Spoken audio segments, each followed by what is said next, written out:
बात ध्यान रख ले कि ये जो कृपा हुई है ये सर्वोपरि कृपा हुई है। तुम्हें अपने मार्ग से इधर उधर ताकने की जरूरत नहीं है। इस मार्ग में कृपा प्रधान है। हम अनाधिकारियों पर पहले ही कृपा हुई है।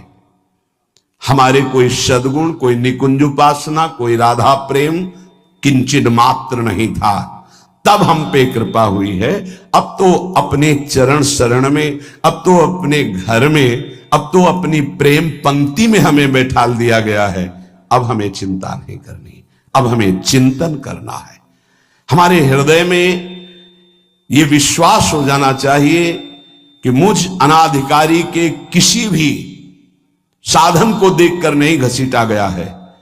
अपनी कृपा से मुझे लाडली लाल ने घसीटा है, तो अब वो मुझे इस माया के प्रवाह में बहने नहीं देंगे। पर हमको अब इस कृपा का अनादर भी नहीं करना है। कृपा का अनादर है मनमानी आचरण करना, आज्ञा के अनुसार ना चल पाना। मानो ये हमारा सबका प्रश्न है। अथ केन प्रयुक्तोयम पापम चरति पुरुषः अनिच्छन्नपि वार्ष्णेयो बलादिव नियोजितः। कल चर्चा हुई थी, जो हमारा स्वधर्म है उसका हमें पालन करना चाहिए। परधर्म भयावह, दूसरे के धर्म को स्वीकार करना मानो भय को स्वीकार करना है। किसी भी प्रलोभन से, बिल्कुल साधारण धर्म, लोकवत धर्म, असाधारण धर्म, अध्यात्म स्वरूप, भगवत प्राप्ति। साधारण धर्म में भी अपने धर्म का परिवर्तन नहीं करना चाहिए।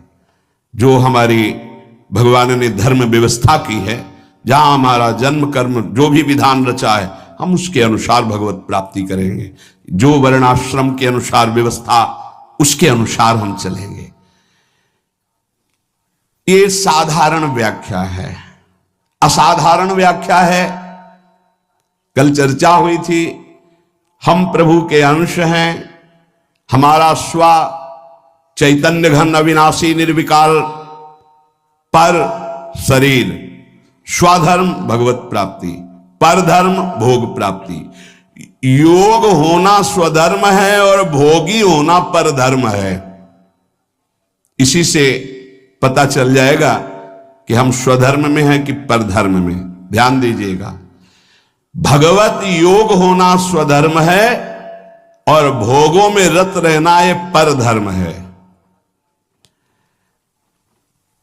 निर्लिप्त रहना भोगों से स्वधर्म है, भोगों में लिप्त होना परधर्म है। सबकी सेवा करना, कुछ ना चाहना स्वधर्म है, और सबसे सुख चाहना ये परधर्म है। भगवत प्रेम होना स्वधर्म है, शरीर प्रेम, शरीर संबंधी रिश्ते नातों में प्रेम होना परधर्म है। निष्काम होना स्वधर्म है, सकाम होना परधर्म है। निर्मम होना स्वधर्म है, ममता युक्त संसार में बर्ताव करना परधर्म है। अनासक्त होना स्वधर्म है, आसक्त होकर भोगों में, शरीरों में, रुपया में, नाना प्रकार की सामग्री में परधर्म है। तात्पर्य, प्रकृति के संबंध को स्वीकार करके जो कुछ हो रहा है वो सब परधर्म है। परमात्मा के संबंध को स्वीकार करके जो कुछ है वो स्वधर्म है। क्या सुंदर स्वधर्म की व्याख्या है। स्वधर्म चिन्मय, चिदानंदमय, अविनाशी है। परधर्म जड़ धर्म है, परिवर्तनशील है, नाशवान है। प्रभु का अंश स्व, प्रकृति का अंश शरीर। स्वधर्म प्रभु से जुड़ना स्वधर्म, शरीर से, संसार से जुड़ना परधर्म। शरीर संसार के भोगों की इच्छा परधर्म, भगवत प्राप्ति की इच्छा स्वधर्म। चेतन स्वधर्म, जड़ परधर्म। परमात्मा स्वधर्म, प्रकृति परधर्म। बहुत सुंदर, इससे सुंदर व्याख्या स्वधर्म और परधर्म की मिलना कठिन है। परिवर्तनशील परधर्म, एक रस स्वधर्म। दो प्रकार की इच्छाएं होती हैं, एक भगवान की प्राप्ति की इच्छा, एक संसार की प्राप्ति की इच्छा। भगवान की प्राप्ति की इच्छा स्वधर्म है, इच्छा करना चाहिए। संसार की प्राप्ति की इच्छा परधर्म है, भयावह है, भय प्रदान करेगी, दुख प्रदान करेगी। कहीं कुधर्म को, अधर्म को, परधर्म को स्वधर्म मत मान लेना। दूसरे का अनिष्ट भाव, कूटनीति, आप अपने धर्म में इसे कुधर्म बना रहे हैं, यह स्वधर्म नहीं हो सकता। हमारे यहां देवता देवियों की, पशु की बलि चढ़ा रहे कि हमारे इष्ट कुल से चला रहा है, और प्रसाद में बोले ये स्वधर्म नहीं है, अधर्म है। स्पष्ट यज्ञ में आराध्य देव के सामने प्रसन्नता, संकल्प पूर्ति में जो पशुओं की बलि है, कैसा भाव है इसमें? तो कोई बड़ी बहादुरी है? बोले वाले पशुओं को लाके काट दिया और कि इससे अंबा प्रसन्न हो जाएंगी। अरे मां है वो, उसकी भी मां है। जगदंबा शब्द किसे सार्थक होगा? जगदंबा शब्द कैसे सार्थक होगा? वो सब चराचर जगत की मां है। मां अपने बच्चे को काट करके ये देखकर सुखी हो जाएगी? नहीं। अगर सुखी होती तो जड़ भरत जी को जब काटा जा रहा था तो अंबा जी काहे को विचलित हो गई? मूर्ति फाड़ के प्रकट हुए, काट के फेंक दिया सब अपने आराधना करने वालों को। यह स्पष्ट यहां आज्ञा है, किसी भी जीव को कष्ट देकर के, बलि आदि देकर, कि हमारा स्वधर्म है, बोले यह धर्म है, स्वधर्म नहीं। दूसरे का अनिष्ट भाव, कूटनीति, दुख देना, नाना प्रकार के जाल में फंसाकर दूसरे को दुख देना, बोले ये कुधर्म है। हो जाता, ये अर्जुन जी का प्रश्न नहीं, ये तो भगवान कृपा करके अर्जुन जी के हृदय से प्रश्न करवा रहे हमारे लिए। जैसे कई लोग प्रश्न करना तो नहीं चाहता पर पाप हो जाता है, पाप करते हैं। चाहते नहीं पर पुनः पता नहीं, ऐसा लगता है कि कोई हमारे ऊपर सवार हो गया और हमसे करवा लिया।